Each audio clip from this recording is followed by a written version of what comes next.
Hockey Inside Out, presented to you by the Montreal Gazette.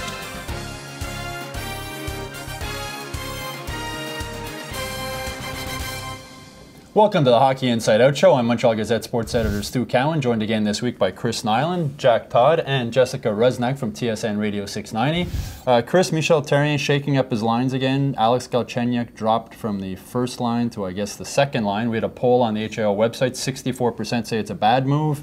Your thoughts? You know, listen, things change around here all the time. You know, he's always changing lines. So just because Alex gets changed, it's like big news. But here's the deal. You know, he come out of the gate great at home, got on the road, struggled a little bit, you know, not putting the points up. He's getting matched on the road, and taking away from Pacioretty might help him, actually, when they get on the road here in these two games, you know. He might, you know, with his new line mates, get away from that checking line on the other team and be able to get some more offensive opportunities. But here's the deal. It's part of the process. It's going to be a process here. I'd be worried if they put him back in the wing. He's still at center. It's a process. It's going to take time. But, you know, it's not an easy position to get used to playing in the NHL. He's going to get a little bit more ice room, I think, with Brandon Prust on his line, too. Should get more room, should get more confidence. That's the thing that always worries me about a kid like that. You know, if you leave him in the wrong place too long when it's not going, are you going to undermine his confidence, make it harder for him to believe that he can get out there, which is the first step. Now, Jessica, it's also maybe a little bit of a reward for Tomas Plekanec, right? Now he's getting on the top line. I can't remember him being on the top line. He's sort of played every role that's asked of him, and now he gets rewarded, maybe. The thing that I like about Tomas Plekanec is he's one of these funny guys that you don't necessarily know because he's so quiet. He's got those kind of one-liners that just crack you up. And he always says, you know, I've played with everyone on this team throughout his whole tenure with the Montreal Canadiens, so moving around lines doesn't bother him all that much. But the thing that he noted, and so did Max Pacioretty, that the chemistry that those two guys have on the penalty kill has been great so far this year. How many times have you seen them on a 2-on-1 and sometimes even scoring a shorthanded goal? So I think they're hoping that that sort of chemistry that they get on the PK can translate 5-on-5 as well, and we'll have to see once they play Columbus if this is actually going to work. Why is it, Chris, you think that lines don't stick together? I mean, you played with Carbo and Gainey for so many years. Yeah, like 6 years together. Yeah, I don't know. Sometimes it can be difficult, but you know what? The bottom line is you got to just go out and play. No matter who you're with, go out and give the best effort you can give. And honestly, for me, it was nice. I like that stability of being on the line. And I remember a couple of times I played with other guys, and I'm like, I just felt like, you know, this is, you know, it's all too new to me. I was so used to those other guys. So, yeah, you know, he does it. I think the players are used to it by now, so it's not such a big deal. I'd really like to see, you know, if you put a line together and it clicks, I would like to see him stick with it once just to see what would happen.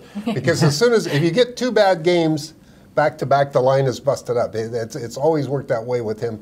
You know, I can't remember any line from the last 5 years, but I can remember who the lines were in the 1970s because they stayed together, you know. And Plekanec, so the one thing I love there is there's only been one guy he couldn't play with. And that should have told the Minnesota Wild not to sign Tomas Plekanec. If you can't play with Plekanec, it's your problem, not his. Now the power play, Jessica, struggling. Now they've tried something new at practice this week with this sort of umbrella or diamond or whatever you want to call it. What were your thoughts when you saw it?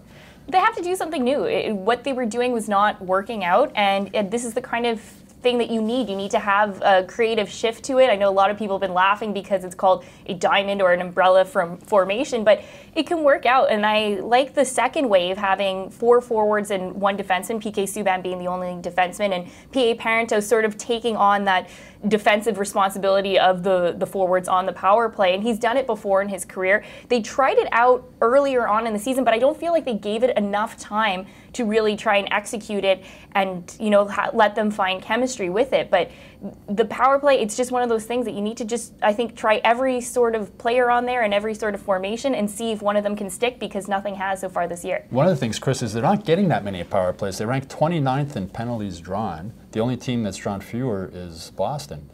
Why aren't they getting the penalties? Is it? I have no idea. The refs are against them. They're not skating. You know, Chris, some of the players say it's because they're not working hard enough to drop out. Is that like truthful? How truthful is it? I don't know. To I can't put my finger on it. You don't know what it is. I mean, if you're skating with the puck and you have the puck, you know, you're not going to take as many penalties. When you don't have the puck, you're always chasing it down, and sometimes you get the penalties against you. So I don't. Again, I can't put my finger on it, and I would say, you know, the power play. You know, if there was an issue in Drummondville, and I was on I wouldn't go to 20 either. I think I'd go 89 and head to Boston. I'm wondering, you know, in Montreal, it's all power play. Power play is one thing that hasn't worked. I'm wondering if maybe it's a little bit overrated, Jock. I mean, look, Columbus is the second-rated power play in the NHL, and they're 13 points out of a playoff spot. I was looking at some of that, you know, and it's a strange thing. You've got Columbus and Philadelphia near the top in the power play percentages. You've got Nashville, I think, is 22nd, and Anaheim's 25th in the league, so they're only barely above the Canadiens. And the Leafs are 10th. Yeah, and I can't really look at the power play standings and make a correlation to what's happening to the team. And I wonder, teams get a bit less, the top teams get a bit less than 4 power plays per game now, which isn't very much time. It's not like the old days when this was playing, and, you know, half the county was in the penalty box all the time. Mine were all 5-minute penalties. But, you know, I just wonder if the whole thing isn't overrated. You look at the difference between the Canadiens and the top teams, and it works out to about a half a goal a game. And if you make that up on the penalty kill and the 5-on-5, it really doesn't have as much panic. Everybody's freaked about it, but does it matter? Well, you got to pick on something, right? Yeah. Well, I think it matters. It wouldn't be Montreal if you did. It mattered a lot the other night against Pittsburgh. They could have used the power play goal. And, you know, 5-on-5, they've been really good this year. It's 5-on-5 goals. Last year, they were down the bottom of the league. This year, they're right up in the front of the pack. Well, they're doing pretty well without the power play. If they can get it going in the second half, it'll be obviously a very good thing. We'll be right back after a short break with more of the Hockey Inside Out show.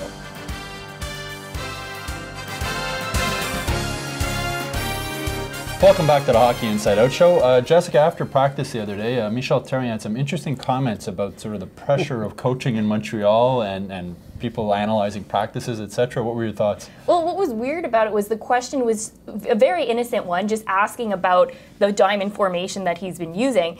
And then he went on and said, you know, I don't want to go into details about it. You know, being in Montreal, you've got people filming practice, analyzing practice, and it's just difficult to make adjustments. And sometimes as a coach, it'd be nice to keep this stuff in private. Well, Michel Therrien, you used to be on the other side of it. You used to do that, critique everything about it. So I found it was very weird that it came from him. And this is not a market that he has no idea about. It's not like he came from Florida and said, oh my gosh, like what's going on? The media, everything I do is getting scrutinized. He's not the only one, though. They all do that. As soon as they leave the media to go back to the coaching, they treat us like the enemy. And then as soon as they're out of a job, it's like, you know. And the thing that I find just hilarious about this whole thing is that if opposing coaches are using the media to find out the other team's game plan, then I think there's something wrong with coaching staff. So you have to use the media to figure it out. Do you think it was just frustration on his part, Chris? Yeah, you know, I look at it the same way, Jessica. You know, we talked yesterday. I was saying, you know, he was on the other side and he scrutinized and looked at everything when he's on. Weren't they sham? I mean, I don't know. You look at, you know, the power play issue and the problems they have with it. So what if he tries things in practice and everybody's filming, everybody's looking at it? It's not like the team they're playing isn't going to know what they do on the power play.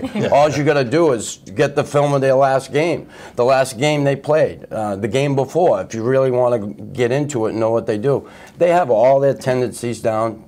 Columbus knows what they do on the power play. They're going to know how to defend it. So no matter if he changes to an umbrella, 1-3-1, the 20, the 40, the Route 89, whatever. They'll figure it out. It is different here, though. It really is different. I remember doing a trip to Washington a few years ago, and the only people at the practice, at the Capitals practice, were the Montreal media. And so we talked to a few guys in the room after, the Capitals players, and then Ovechkin comes wandering out. He's lonely. He's got nobody to talk to. He sits on a training table and talks to the Montreal journalists for 45 minutes. because, you know, he has no media, so they can do whatever they want at practice. But Bill Beacon pointed out when this hit that the Impact have threatened to close practices because you report one player change. Well, they kick you out of practice. You can't even watch it. You know, which is, I think, is ridiculous. As a team like the Impact, which needs every bit of media it can get, I can't understand that. The Canadiens, they could get rid of us all and it wouldn't matter. You know? As much as we've criticized Michel Therrien, or some people have, for his line changes constantly, Jessica, I'm thinking it's almost, he's created a bit of a healthy competition within the team. You have to be on your toes, right? That's exactly what they need to do too. And for the longest time, the Montreal Canadiens didn't have the depth that they had now. That you would call someone up from Hamilton and say, who is this guy? And then that's the last time you've ever heard of him, and who knows if he's even still playing hockey now. And they need that healthy competition. That's what makes a team competitive. If you look at the LA Kings, they're a team that has a lot of depth, and they have a lot of that inside competition. And as we were talking earlier about Alex Galchenyuk getting taken off that top line, well, again, there's that competition that he's going to now be more motivated to improve his game to get back on that top line, because Alex Galchenyuk is a competitive guy. He's got a lot of high expectations for him, and he's going to do everything he can to achieve it. Well, it's changed from the days too when Scott Gomez was here and he'd play first line every power play. It was, I would say, he was like the coach's kid on an Atom team where he could do no wrong. It's as a coach, do you think it's good the way he's keeping players on their toes? Yeah, you know, listen, you can't argue with his success. I mean, where they are in the standings, what they've done the past 2 years. You know, we do talk about him and all the changes he made because he's a real patient man. But come on, you can't argue with it. Yeah, the power play is brutal, okay? But, you know, he's been successful, so... Yeah, you got to keep those guys involved too. That's the other thing I like. When you have a situation like this, which is pretty unusual, first they have the depth. That's thanks to Bergevin. But this is an uncannily healthy season. I've seen one other like this, and they won the President's Trophy that year. But then you've got to keep guys like Weaver involved. When you see people like Malhotra sitting, because he can be so valuable now, Yemelin out for Columbus, it's moves that have to be made. But I think it's also, too, the culture change with Marc Bergevin, that he basically said, I don't care if you're the highest paid guy on the team or the lowest paid. If you're performing well on the ice, I don't care what your pay is. You're either going to be benched or you're going to be promoted to another line, because it's just about winning rather than contract status. Well, he said that also. They'll, like Nathan Beaulieu, these young guys, they'll decide when they're going to play. That's his comments. I mean, now another young player, Jared Tenorti, an ugly knockout. He got punched out in an AHL game this week. Everybody seems to want to blame somebody, Chris. Is there somebody to blame for this happening, or is it just... No, I mean, it's part of the game. They allow fighting. And as long as they allow fighting, those things can happen. And, you know, it's difficult to watch. I feel bad for the kid, but again, he's going to have to bounce back if he wants to continue his career. It's not an easy thing. He can do it, and he's already on the ice skating, so it's when you get back in that first game and you may have to go again. That's when you don't want any questions in the back of your mind. You wonder if he's like literally fighting for his job, Jack, when you look at Nathan Beaulieu. And Nathan Beaulieu has dropped the gloves at the NHL and been effective. And Beaulieu brings more of a package in terms of being a puck-moving defenseman than Tenorti. I think that's the case, and it's too bad that it is, because big, tall defensemen always take a long time to develop. I think this kid's going to be really good, but he's got to have the time, he's got to have the confidence, and he's in a situation where they're stacked about 8 or 9 deep on the blue line, and when everybody's healthy, it's really tough to crack. But I think it's too that he's confused as what exactly the Montreal Canadiens want from him. They want him to be physical, but I don't necessarily think that they want him to go out and drop the gloves every single opportunity that he can, that he's not supposed to sort of be this enforcer. And I think right now he's trying to figure out where he fits in and what the organization wants him to do, or what the ideal that they have for him. Now, the NHL All-Star game, Carey Price is the only All-Star going. The other two guys are PK and Max Pacioretty. If you had to pick one of them, Chris, who would you have picked? I'd pick Max, because he's my friend. Jack? I would pick Max because I've said this several times. I think he's the most improved player on the team. He's having a really good year, and he's become a really good two-way player. I'm going to have to go with PK Subban, and Pat Hickey brought this up on the TSN 690 postgame show the other day. He's been the poster boy for the NHL for the last few months.